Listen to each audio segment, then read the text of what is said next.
আকসা মসজিদ পর্যন্ত নবীজিকে নিয়েছেন, এই কথা কোরআনে আছে। কিন্তু আমরা বিশ্বাস করি নবীজিকে আল আকসা মসজিদে নেওয়ার পরে আমার আল্লাহ পাক রব্বুল আলামিন আরশ আজিমে আল্লাহর বাড়িতে আমার আল্লাহ নিয়ে গেছেন। জোরে জোরে কোন সুবহানাল্লাহ। এখন প্রশ্ন হলো হুজুর বাকি কথাগুলো নাই কেন?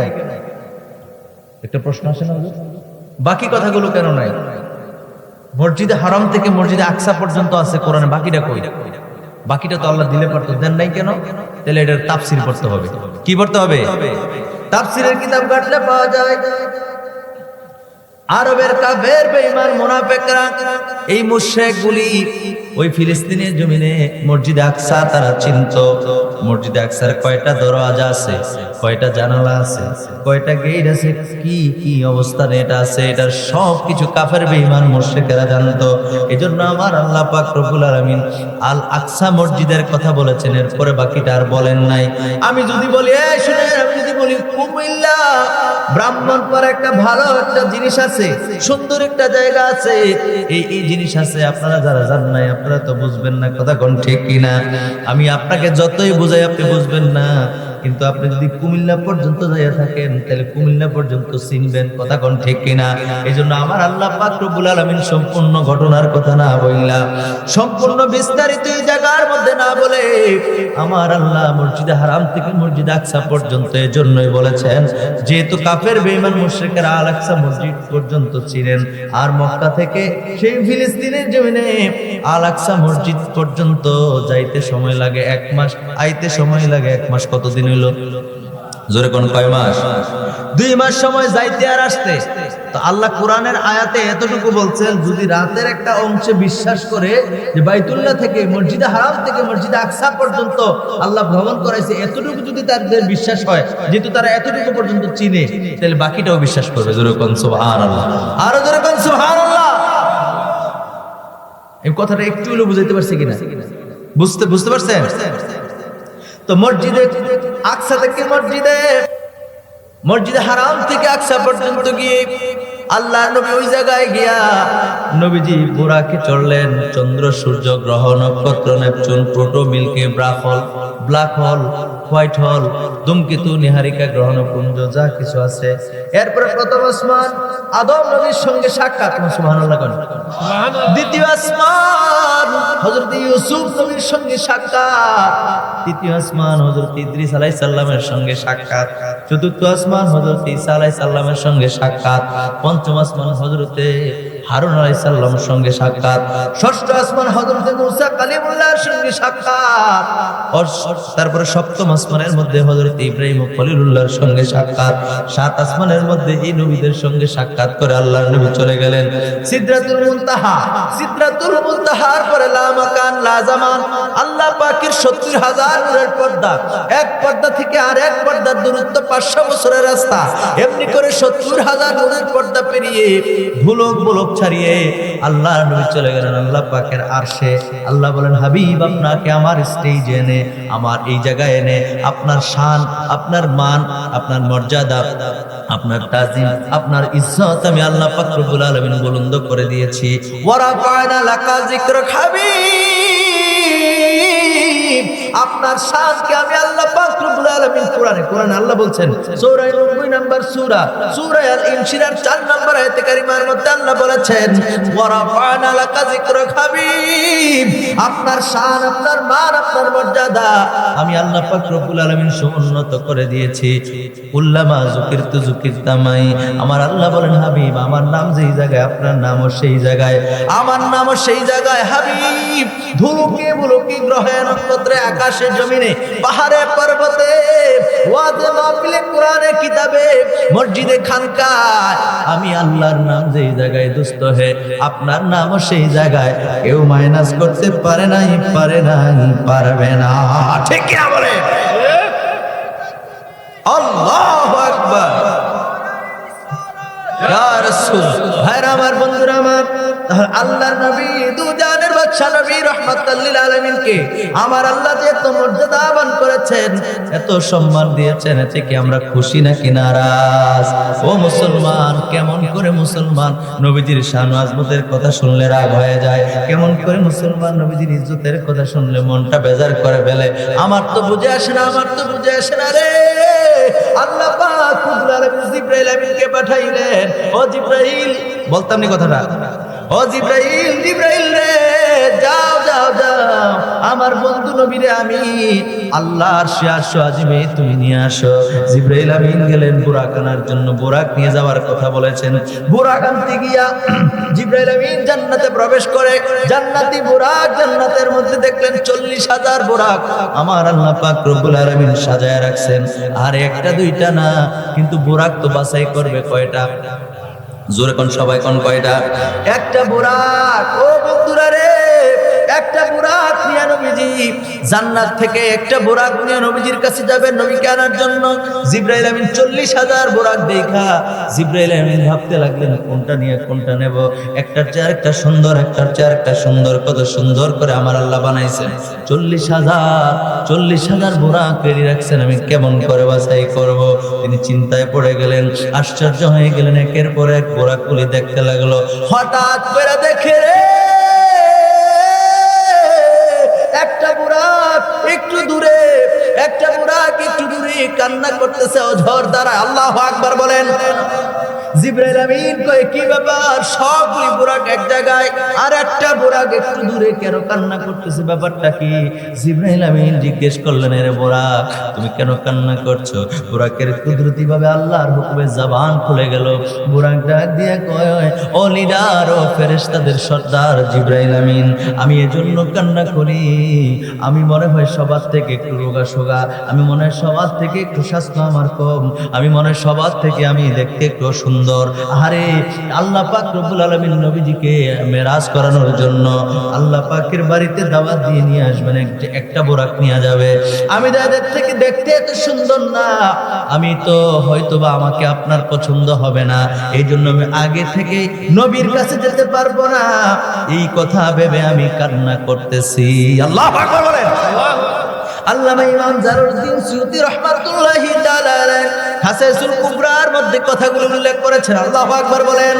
আল্লামা আব্দুল হক মুহাদ্দিস দেলভী রাহমাতুল্লাহি তাআলা আলাইহি তিনি তিনার মাদারিজুন নবুওয়াত কিতাবের মধ্যে কথাগুলি কোট করেছেন।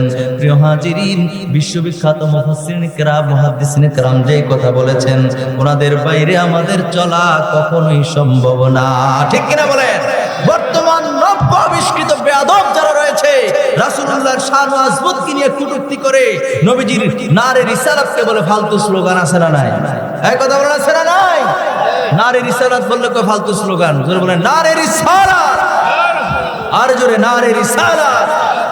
নারে রিসালাতকে বলে ফালতু স্লোগান, নবীজিকে বলে কাউবয়। আছে না নাই? নবীজির আম্মা জানকে নিয়া গালিগালাজ পর্যন্ত, নবীজির নিরক্ষর, নবীজির স্ত্রী, হারে খাদিজা, আমি মক্কা মদিনায় গিয়েছি, নবীজি হেরা গুহায় নবীজি ধ্যান করেছেন। আম্মা জান খাদিজা রাদিয়াল্লাহু তাআলা আনহা কত কষ্ট করে করে পাহাড় বেয়ে বেয়ে প্রেম ভালোবাসা নিয়ে নবীজির কাছে খাবার নিয়ে যাইতো। আল্লাহর নবী ডাক দিয়া কয়, খাদিজা রে, এত কষ্ট কইরা কেন আমার কাছে আসো? খাদিজা রাদিয়াল্লাহু তাআলা আনহা ডাক দিয়া কয়, নবী গো, ও নবী, আমি আপনারা ছাড়া কেমন করে খাবার খাবো, এই জন্য আমি খাদিজা আপনারে ফালায় আমি খাইতে পারি না। আল্লাহু আকবার। এই জন্য আমি আপনার কাছে চলে আসি। আল্লাহ নবী কয়, খাদিজা, তোমার কি একটু কষ্ট লাগে না? খাদিজা রাদিয়াল্লাহু তাআলা আনহা বলেন, নবী গো, নবী গো, নবী গো, আপনার প্রেমের কাছে কষ্ট কিছুই না। সুবহানাল্লাহ বলেন। সেই নবীজির প্রথম স্ত্রী, দুঃখের দিনের সাথী হযরত খাদিজা রাদিয়াল্লাহু তাআলা আনহাকে পর্যন্ত ছাড় দেয় নাই। এই বক্তা একের পর এক বেয়াদবি করেছেন। খাদিজা রাদিয়াল্লাহু রাদিয়াল্লাহু তাআলা আনহাকেও বলেছেন ইনটেক না বুড়ি মহিলা 2 বার তালাক খাইছে, এরকম শব্দ আমার নবীজির শানে, নবীর সাহাবায়ে কেরামের শানে যারা ব্যবহার করে আমরা তাদের বক্তব্য শুনতে চাই না। কথা বলেন ঠিক কিনা? যুগশ্রেষ্ঠ মুহাদ্দিসিনে কেরাম, মুফাসসিরিনে কেরাম যে রাস্তা দেখাইছেন, নতুন কোন রাস্তার মধ্যে আমরা পদার্পণ করতে চাই না। কথা বলেন ঠিক কিনা? এ আমার সিলেটের ভাইরা রে, আপনাদের মাঝে আমি গত বছর এসেছি, সামনে হয়তোবা আর আসার সুযোগ হয়, কারণ একজন আলোচক বারবার আসতে পারে না। ঠিক কিনা বলেন? আর আমিও আমার প্রিয় ভাইরা, আমার বন্ধুরা, এক জায়গায় বারবার যাওয়ার কোনো দরকার নাই। আমি মাঝখানে কথাটা এই জন্য টানছি, আপনাদেরকে একটা রিকোয়েস্ট করে যাব, আমল যদিও কম হয়, নামাজের ইবাদত যদি কম হয়, রমজানের রোজার ইবাদত যদি কম হয়, দান সদকার ইবাদতের ইবাদত যদি কম হয়, ও বন্ধু বিভিন্ন ইবাদত বন্দেগী যদি আপনার কম হয়, মনে রাখবেন আপনি আল্লাহর নবীর সঙ্গে বেয়াদবি কইরেন না। নবীর সঙ্গে যদি একবার বেয়াদবি হয়ে যায় রে, কাল হাসরের ময়দানে নবী আর আপনার মাঝে একটা পর্দা পড়ে যাবে, যার কারণে নবী আর আপনার জন্য সুপারিশ করবে না। আর নবীর সুপারিশ ছাড়া আমরা জান্নাতে যাওয়ার আমাদের কোনো ব্যবস্থা থাকবে না। কথা কোন ঠিক কিনা? এই জন্য প্রিয় হাজিরিনের রিকোয়েস্ট আমি আপনাদের কি করে যাব, জীবনে যাই করেন রাজার লগে হাজা ধরে কোনো লাভ আছে? কথা লাভ আছে? রাজার সাথে হাজা ধরে তো কোনো লাভ নাই। তিনি হলেন দুজাহানের বাদশা নবী, রাহমাতাল লিল আলামিন নবী, তিনাকে আবার আল্লাহ এত মর্যাদা দিয়েছেন, সুতরাং ওনার সাথে টক্কর দেওয়ার আমাদের কোনো দরকার নাই। আমরা উম্মত আর তিনি হলেন আমাদের নবী। ঠিক কিনা বলেন? এই সম্পর্কে সম্পর্কিত হয়ে একটা প্রেমের ডুরি যদি বাঁধতে পারেন, আপনি আমি দুনিয়াও আপনার জন্য কাফি, পরকাল আপনার জন্য কাফি। কথা বলেন ঠিক কিনা? আমার প্রিয় ভাইরা, আমার বন্ধুরা, আল্লাহর নবী দুজাহানের রয়েছেন নবী রাহমাতাল লিল আলামিন, তিনার কথা আমি বলতেছিলাম। আরে এই যে যারা বেয়াদবি করে করুক, আমাদের কিচ্ছু আসা যায় না। আল্লাহর নবীজি মেরাজের কথা আমি বলতেছিলাম। আমার আল্লাহ বললেন জিবরাইল তুমি বোরাক নিয়ে যাও। ওই বোরাক এমন একজন নবী আনার জন্য আল্লাহ এমন একজন নবী আনার জন্য বোরাক নেবেন। আরে দুজাহানের বাদশা নবী, যিনার নাম শুনে আমি পাগল হয়ে গেছি। সুবহানাল্লাহ। যিনার নাম শুনে পাগল হয়ে গেছি, এজন্য আমি কান্না করছি, না জানি আমার ভাগ্যে তো জুটবে না। জিবরাইল আমিন আসলে কিন্তু যারা বিনয়ী, যারা কি কথা বলেন, যারা কি বিনয়ী, তারা কিন্তু আল্লাহর কাছে একটু বেশি বেশি করে বাড়ায় বাড়ায়। কেমনে? যেমন অনেক হুজুর হাত তুললে কয় আল্লাহ আল্লাহ আমি এই মজলিসের মধ্যে সবচাইতে গুনাহগার, এরকম বলেনি? আমরা এদিকে কয়নি নাকি? আমরা এদিকে সবচেয়ে বেশি বলি আল্লাহ আমি সবচেয়ে বড় গুনাহগার, আল্লাহ আমি সবচেয়ে বড় অপরাধী, আল্লাহ তোমার এতগুলি বান্দার মধ্যে আমি ছোট্ট মানুষ, আমার যদি তুমি মাফ করে দাও আল্লাহ তোমার কিচ্ছু হবে না। ঠিক কিনা বলে? এইভাবে বিনয় করে করে আল্লাহর কাছে যদি দোয়া করতে পারেন, এই দোয়াটা তাড়াতাড়ি কবুল হবে। ঠিক কিনা বলে? আসলে কিন্তু হুজুরে সবার মধ্যে গুনাহগার না, কিন্তু আল্লাহর কাছে বলতে বলে এইভাবে বলছে যেন আল্লাহ তাড়াতাড়ি কবুল করে। জোরে কর না সুবহানাল্লাহ। তো এই বুরাক কিন্তু আল্লাহ কোনটারে অসুন্দর করে বানাইছে না, সবগুলাই সুন্দর, একটার চেয়ে একটা সুন্দর।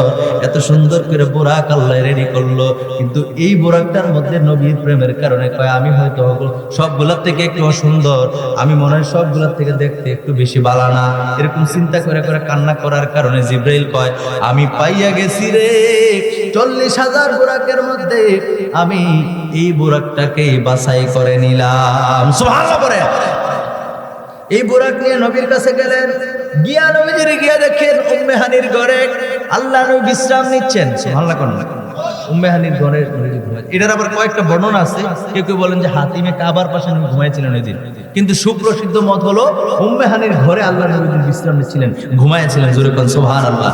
আমার প্রিয় ভাইরা, আমার বন্ধুরা, আমাদের খারাপ লাগতেছে? উম্মে হানির ঘরে নবীজি ঘুমায় আছেন, জিবরাইল আমিন গেলেন। জিবরাইল আমিন যাওয়ার পরে জিবরাইল আমিন ডাক দিতে পারতেছেন না, আমার দিকে তাকান। জিবরাইল আমিন ডাক দেয় না, সাহস করতেছে না ডাক দেওয়ার। নবীজির কদম মোবারকের মধ্যে জিবরাইল আমিনের জিব্বা লাগায়া দিছে। সুবহানাল্লাহ কোন না? জিব্বাটা কোথায় লাগাইছে? নবীজির কদম মোবারকে নিচে। যেরকম সুবহানাল্লাহ, আর যেরকম সুবহানাল্লাহ। তো জিবরাইল আমিন জিব্বা মুবারক লাগায় দিলেন। সবাই আরবের সবাই ঘুমায় গেছে। কেমনে হইলো? কেমনে ঘুমাইলো? প্রত্যেকদিন নবী করিম সাল্লাল্লাহু আলাইহি সাল্লাম না এশার নামাজ পড়ে খাওয়া দাওয়া করে একটু আগে আগে ঘুমাইতেন, কারণ পরে তাহাজ্জুদ নামাজ পড়তে হবে, সুবহানাল্লাহ বলেন। আর আমাদের বদ অভ্যাস এই মোবাইলের কারণে, এই যে মোবাইল নিয়ে শোয়, হ্যাঁ সারা রাত্র কাটাই দেয়, হ্যাঁ সারা রাত্র মোবাইলের মধ্যে টিপতে টিপতে মোবাইলের মধ্যে বিভিন্ন গেমস খেলে, বিভিন্ন কিছু করে, আছে না নাই? করতে করতে রাত্র শেষ, তাহাজ্জুদের টাইম শেষ, মুয়াজ্জিন যখন আযান দেয় আল্লাহু আকবার আল্লাহু আকবার, তখন মোবাইলটা আস্তে করে বন্ধ করে এরপরে ঘুমাই যায়, আছে না নাই? কথা কথা আছে না নাই? আর সাহাবায়ে কেরাম নবী আগে আগে ঘুমাই যেত, তাহাজ্জুদ পড়তে হবে, সুবহানাল্লাহ কইতেন না? তাহাজ্জুদের নামাজ পড়তে হবে, এই জন্য নবী এবং সাহাবায়ে কেরাম আগে আগে ঘুমাই যাইতেন। কিন্তু রজব মাসের 26 তারিখ দিবাগত রাত, মানে 26 তারিখ দিন গিয়া 27 আরবি মাসের হিসাবে কিন্তু তারিখ আগে আসে, মানে রাত্র সন্ধ্যা হওয়ার সাথে সাথে তারিখ পাল্টায়, মানে সূর্যের সাথে চাঁদের সাথে হিসাব, সুবহানাল্লাহ কয়টা বুঝছেননি? কথাটা বুঝছেন? হুজুর এখানে আছে যে যখন সূর্য ডুবে, যখন কি ডুবে? সূর্য ডুবে, তখন চাঁদ ওঠে। কি ওঠে? চাঁদ ওঠে। চাঁদ ওঠার সাথে সাথে আরবি মাসের যে তারিখগুলো চাঁদ ওঠার সাথে সাথে পাল্টাই যায়, যেরকম সুবহানাল্লাহ। তো 26 তারিখ দিন, 27 তারিখ রাত, রাত আগে আসে। এই সময় রাতের বেলা 27 তারিখে আমার আল্লাহ নবীজিকে দাওয়াত দিয়ে মেরাজে নিয়েছেন। তো জিবরাইল আমিন আসছেন, আয়েশা দেখছেন নবীজি ঘুমায় রয়েছে, সবাই ঘুমায় রয়েছে, কেমন করে হলো? সবাই আবার কেমন করে ঘুমায়? নবী তো জানে আল্লাহর বাড়িতে আমার আল্লাহ আজকে নিয়ে যাবে, সুবহানাল্লাহ বলেন। এজন্য নবীজি নিজেও ঘুমানোর মতো একটা সূরত ধরলেন, ঘুমের একটা ভান করলেন। আসলে বুখারী শরীফের মধ্যে হাদিস আসছে যে নবীর অন্তর চক্ষু ঘুমায় কিন্তু অন্তর ঘুমায় না। নবীজির চক্ষু মুবারক কি ঘুমায় কিন্তু অন্তর ঘুমায় না। আপনি আমি ঘুমাইলে ওযু ভেঙে যায়, আপনি আমি ঘুমাইলে কি ভাঙে? জোরে করে কি ভাঙে? কিন্তু নবীজি ঘুমাইলে ওযু ভাঙতো না, সুবহানাল্লাহ কয় না রে? নবীজি ঘুমাইলে ওযু ভাঙতো না, আপনি আমি ঘুমাইলে ওযু ভেঙে যায়। তাহলে নবী আর আমি কি সমান হইলাম? যারা কয় নবী আমার মতো, আমি নবীর মতো কেমন করে কাল হাসরের ময়দানে আল্লাহর কাঠগড়ায় কেমন ভাবে, এই প্রশ্নের উত্তর তোমরা দিবা। আল্লাহর দরবারে কাল হাসরের ময়দানে কৈফিয়ত কেমন ভাবে দিবা? নবীর সমান কেন হইতে গেলা? নবী তো নবী, আমরা তো উম্মত, ঠিক কিনা বলে? আমি নবীর মতো, নবী আমার মতো, এই কথা যেন কখনো মুখ দিয়ে বের না হয়। আল্লাহ আমাদের সবাইকে কবুল করুক, করি আমিন। নবী ঘুমাইলে ওযু ভাঙে না, আমরা ঘুমাইলে ওযু ভেঙে যায়। নবীর এমন কোন কাজ নাই যে কাজের সাথে মিলাইলে আপনার আমার সঙ্গে বলে। নবীর সব প্রত্যেকটা কাজ আলাদা, জোরে কোন সুবহানাল্লাহ। তো জিবরাইল আমিন নবীজির কদম মুবারকের মধ্যে জিহ্বা লাগাই দিয়েছে, সুবহানাল্লাহ বলতেন না? এটা এক শায়ের তার গজলের মধ্যে সুন্দর করে বলতেছে, জিবরাইলে হুকুম পায়া মক্কায় আসে দাওয়াতে লয়া, জিবরাইলে হুকুম পায়া মক্কায় আসে দাওয়াতে লয়া, উম্মে হানির ঘরে পাইলেন নবী কামলেওয়ালা, উম্মে হানির ঘরে পাইলেন নবী কামলেওয়ালা, সেই খুশিতে পড়ো সবাই দুরুদ সাল্লে আলা, সেই খুশিতে। আমরা খুশি লাগে না?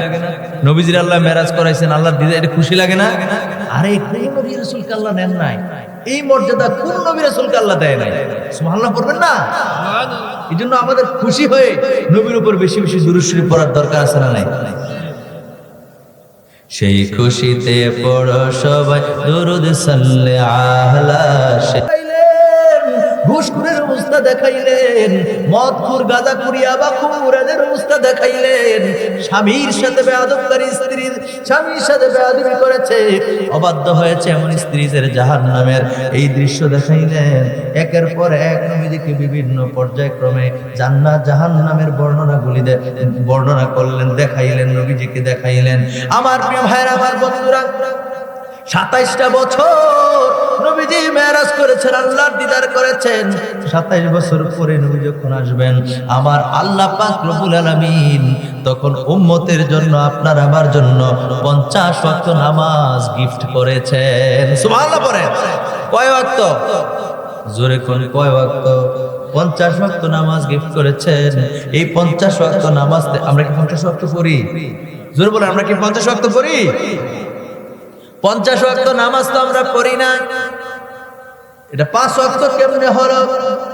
আল্লাহর নবী 50 ওয়াক্ত নামাজ নিয়ে যখন আসতেছিলেন, পথিমধ্যে হযরতে মূসা আলাইহিস সালামের সঙ্গে দেখা হওয়ার পরে তিনি বললেন, নবীজি গো, আমার আল্লাহ আপনার উম্মতের জন্য কি দিয়েছেন গো নবী? তখন আমার আল্লাহ আপনার উম্মতের জন্য কি দিয়েছেন? আল্লাহর নবী বললেন, আমার আল্লাহ উম্মতের জন্য 50 ওয়াক্ত নামাজ দিয়েছেন। জোরে বলেন সুবহানাল্লাহ। বুখারী শরীফে আসছে, সুবহানাল্লাহ কইতেন। 50 ওয়াক্ত নামাজ, কয় ওয়াক্ত? 50 ওয়াক্ত নামাজ দিয়েছেন। মূসা আলাইহিস সালাম ডাক দেয়া কই, নবী গো, ও মায়ার নবী, দয়ার নবী, এই 50 ওয়াক্ত নামাজ আপনার উম্মত 50 ওয়াক্ত নামাজ আদায় করতে পারবে না গো নবী, আপনি একটু কমায় নেন। আল্লাহর নবী আবার আল্লাহর দরবারে গেলেন। আল্লাহ পাক রব্বুল আলামিনের বাড়িতে গেলেন, আরশ আজিমে গেলেন, আল্লাহর কাছে ফরিয়াদ করলেন। আল্লাহ 5 ওয়াক্ত নামাজ কমায় দিয়েছেন। এখন রইল কয় ওয়াক্ত? 45। কয় ওয়াক্ত? 45। বুঝেন না? 45 করে বুঝেন, যেইটাই কোন সমস্যা নাই। 45 ওয়াক্ত নামাজ আছে। তিনি আবার আসলেন। মূসা আলাইহিস সালাম ডাক দিয়া কয়, আল্লাহ কত ওয়াক্ত দিছে? আল্লাহ নবী কয় 45 ওয়াক্ত, 5 ওয়াক্ত কমায়া দিছে। মূসা আলাইহিস সালাম কয়, নবী গো, নবী গো, নবী গো, আপনার উম্মতে 45 ওয়াক্ত নামাজ পড়তে পারবে না, আপনি আবার একটু কমায়া নেন। নবী আমার গেলেন, যাওয়ার পরে 5 ওয়াক্ত আবার কমলো। এমনি ভাবে তিনি 9 বার গেলেন। 9 বারে 5 নং কত? 9 বারে 5 ওয়াক্ত করে কমাইছে। প্রতিবারে 5 ওয়াক্ত, তাহলে 9 বারে 5 নং 45। 5 নং কত? 45 ওয়াক্ত নামাজ কমায় ফেলছেন। তাহলে আর আছে কয় ওয়াক্ত? জোরে কোন, আর জোরে। আমার আল্লাহ কয়, নবী গো, আমি যে নামাজ আপনারে দিয়েছি গো নবী, আমি যে নামাজ আপনারে দিয়েছি 50 ওয়াক্ত, এই 50 ওয়াক্ত নামাজের সওয়াব ওই ব্যক্তিকে আমি দিয়ে দেব যেই ব্যক্তি 5 ওয়াক্ত নামাজ যথাসময়ে আদায় করবে। সুবহানাল্লাহ বলেন। আল্লাহর হুকুমের কোনো পরিবর্তন হয় না, আল্লাহর কথার কোনো পরিবর্তন নাই, কোনো পরিবর্তন নাই। এইজন্য আল্লাহ কয়, হাবিব, আপনার উম্মতের মধ্যে যারা 5 ওয়াক্ত নামাজ পড়বে গো, ও নবী আমার, আমি আল্লাহ পাক রব্বুল আলামিন তাকে 50 ওয়াক্ত নামাজের সওয়াব তার আমলনামায় দিয়া দেব। সুবহানাল্লাহ বলেন। সেই নামাজ আমাদের পড়ার দরকার আছে নি? কথা করে আসেনি? একটা হাদিস শরীফ বলে আমি আমার আলোচনা গুছিয়ে ফেলবো। প্রিয় হাজিরিন, এই হাদিস শরীফটা বলার পরে আমি আমার কথাগুলো শেষ করে দেব। আল্লাহর নবী দুজাহানের বাদশা নবী একদিন শীতকালে বের হবেন। কোন কালে? জোরে বলেন, কোন সময়? শীতের সময় তিনি বের হলেন। তখন শীতকালে কিন্তু গাছের পাতা ঝরে। কি ঝরে? জোরে বলেন, কি ঝরে? গাছের পাতা ঝরে। ওই সময় গাছের পাতা ঝরতেছিল। শীতকালে অনেক গাছের পাতা ঝরে। ওই সময় নবী যখন ঘর থেকে বের হলেন যখন, তখন ছিল শীতকাল। ওই সাহাবী হযরত আবু যার গিফারী রাদিয়াল্লাহু তাআলা আনহু তিনি হাদিসখানা বর্ণনা করেছেন। তিনি বলেন, আল্লাহর নবী একটা গাছের 2টা ডালা ধরলো। কয়টা ডালা? জোরে করে 2টা ডালা তিনি ধরলেন। ধরার সাথে সাথে গাছ থেকে, ডালা থেকে পাতাগুলি একেবারে ঝরে নিচে পড়ে গেল। আর জোরে কোন সুবহানাল্লাহ।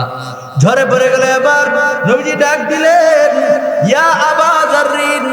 আবু যার রাদিয়াল্লাহু তাআলা আনহুকে আবার ডাক দিলেন, হে আবু যার। তিনি সাথে সাথে কুলতু লাব্বাইকা ইয়া রাসূলুল্লাহ, ইয়া রাসূলুল্লাহ, ইয়া হাবিবাল্লাহ, নবী গো, আমি উপস্থিত আছি। নবীজি ডাক দিতে দেরি আবু যার গিফারী রাদিয়াল্লাহু তাআলা উপস্থিত হইতে দেরি করলেন না, মানে অর্থাৎ তিনি উপস্থিত আছেন। জোরে জোরে বলেন সুবহানাল্লাহ। নবীজি ডাক দিয়ে কি কয় জানেন? নবীজি আমার বললেন, হারে নবীজি বললেন, ক্বালা ইন্নাল আবদাল মুসলিমা লা ইউসাল্লি সালাতা ইউরিদু বিহা ওয়াজহাল্লাহ। জোরে কইতেন আল্লাহু আকবার। আল্লাহর নবী ডাক দিয়ে, আবু যার রে,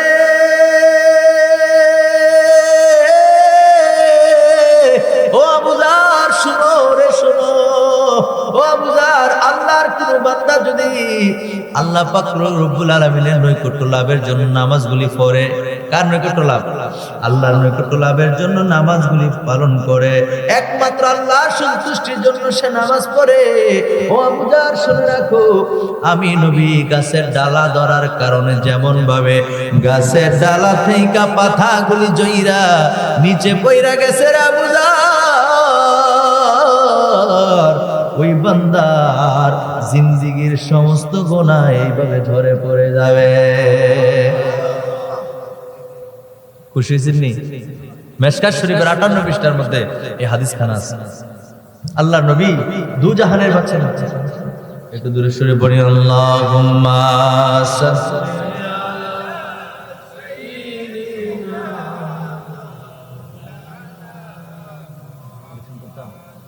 وعلى آل سيدنا مولانا। ভাইরা আমার, বন্ধুরা আমার, হাদিসটা বলেই আমি আমার ওয়াজ শেষ করে দিতেছি, খুব মনোযোগ দেন। আল্লাহর নবী ডাক দেয়া কয়, আবু যার, ও আবু যার, শোনো রে শোনো, আল্লাহর কোন বান্দা যদি একমাত্র আল্লাহর সন্তুষ্টির জন্য নামাজ পড়ে, কি করে? আল্লাহর সন্তুষ্টির জন্য নামাজ আদায় করে রে আবু যার, আমি নবী গাছের ডালা ধরার কারণে যেমনি ভাবে গাছ থেকে পাতাগুলি ঝরে নিচে পড়ে গেল, ও আবু যার, আল্লাহর সন্তুষ্টির জন্য কেউ যদি নামাজ পড়ে, আমার আল্লাহ পাক রব্বুল আলামিন ওই বান্দার গুনাহগুলি গাছের পাতার মতো ঝরে ঝরে ফেলে দিবে। আর ধরে কোন সুবহানাল্লাহ। অর্থাৎ ওই বান্দার গুনাহগুলি এমনি ভাবে ঝরে পড়ে যাবে। এত সুন্দর মর্যাদা, এত সম্মান, এত সুযোগ আল্লাহ আপনাকে আমাকে দেওয়ার পরে আমরা নামাজ পড়বো নাকি ছেড়ে দেব? আর আওয়াজ করে বলেন, নামাজ পড়বো নাকি ছেড়ে দেব? মনে রাখবেন, নিজে নামাজি হন, পরিবার পরিজনকে নামাজি বানান। আপনার স্ত্রী পুত্র পরিবার পরিজনকে যদি নামাজি বানান, সবচাইতে লাভবান কিন্তু আপনি হবেন। তার কারণ হলো, আপনি এক সময় দুনিয়ায় থাকবেন না, আপনার সন্তান যখন দুনিয়ায় থাকবে, সে যখন নামাজ পড়বে, নামাজ পড়া পড়া আপনার জন্য দোয়া করে বলবে, রব্বিরহামহুমা কামা রাব্বায়ানি সগীরা।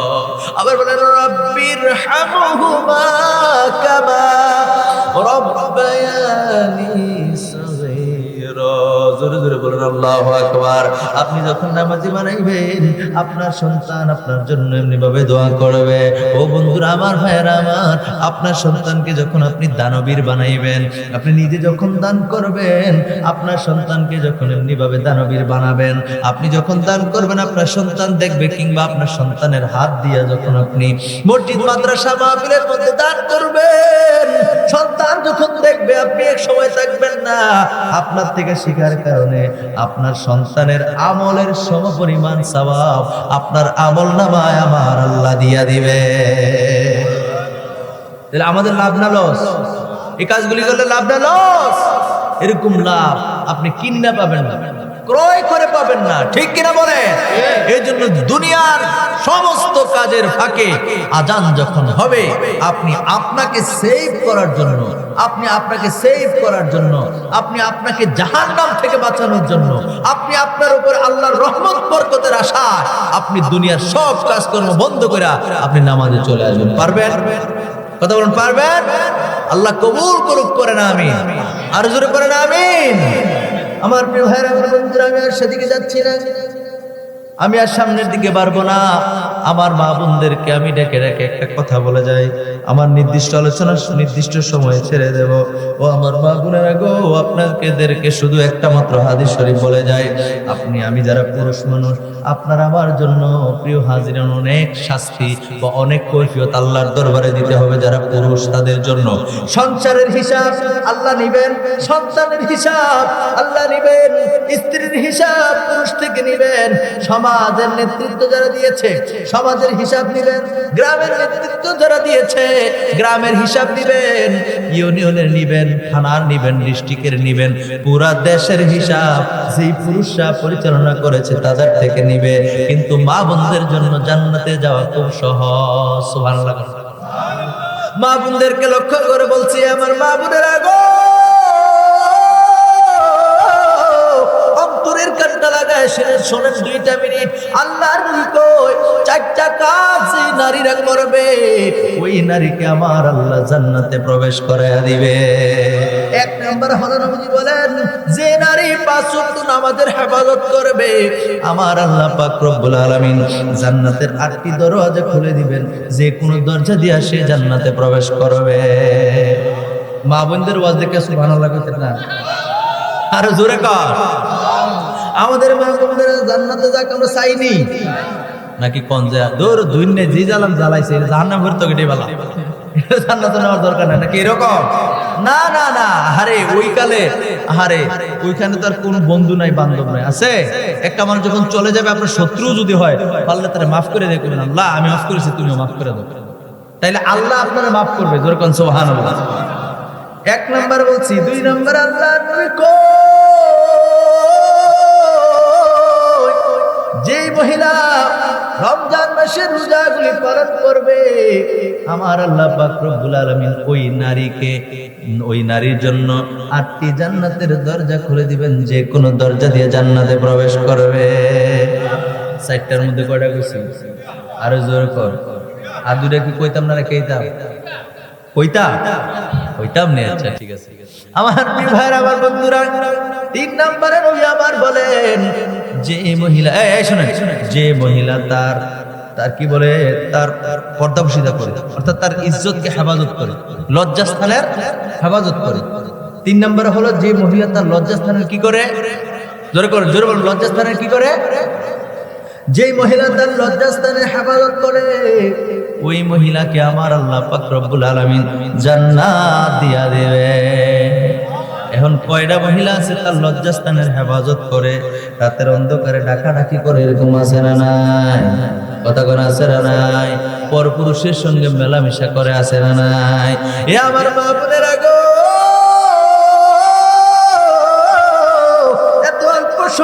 কাজ হওয়ার পরে যদি আপনি জান্নাতি না হন, আল্লাহর নবী কয় মেরাজের রাতে আমি সবচাইতে বেশি নারীদেরকে দেখেছি জাহান্নামের মধ্যে। আল্লাহু আকবার বলেন। এই জন্য মা বোনদের জন্য আমি সর্বশেষ এই ওয়াজটা করে গেলাম। 4 নম্বরে আবার নবী কয় যে নারীরা তার স্বামীর আনুগত্য করে, সুবহানাল্লাহ কোন, যেই মহিলা তার স্বামীর আনুগত্য করে ওই মহিলা হলো জান্নাতি, সুবহানাল্লাহ বলেন। অর্থাৎ নামাজ পড়লে জান্নাতি, বিষয়টা এরকম না। এই 4টা কাজ যে নারী করবে, এই 4টা কাজ যে নারীর মধ্যে বিদ্যমান থাকবে আমার আল্লাহ পাক রব্বুল আলামিন তার জান্নাতের 8টি দরজা খুলে দিবেন, চাই সে যে কোনো জান্নাত দিয়া প্রবেশ করবে, সুবহানাল্লাহ বলেন। এখন স্বামীর আনুগত্যের কথা বলে কিন্তু আগুন লাগবে, কারণ স্বামীরে তুই তঙ্কার করে এরকম মহিলা আছে না নাই? আরে কথা কয়না দিয়ে আছে না নাই? আমার মা বোনেরা সাবধান করে গেলাম, আমি আপনাদেরকে সাবধান করে গেলাম।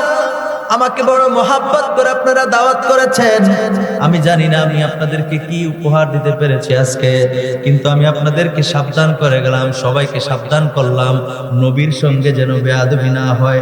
আরেকটা সাবধান করলাম মা বোনদেরকেও, আমার মা বোনেরা স্বামীর সঙ্গে যদি আপনি তুই তরকারি করেন, স্বামীকে যদি আপনি অসম্মান করেন, মনে রাখবেন আপনার স্বামী হইল আপনার জান্নাত। যদি আপনি আপনার স্বামীর সঙ্গে বেয়াদবি করেন গো, মনে রাখবেন আপনার ঠিকানা আপনি জাহান্নামে করে নিলেন। ঠিক কিনা বলেন?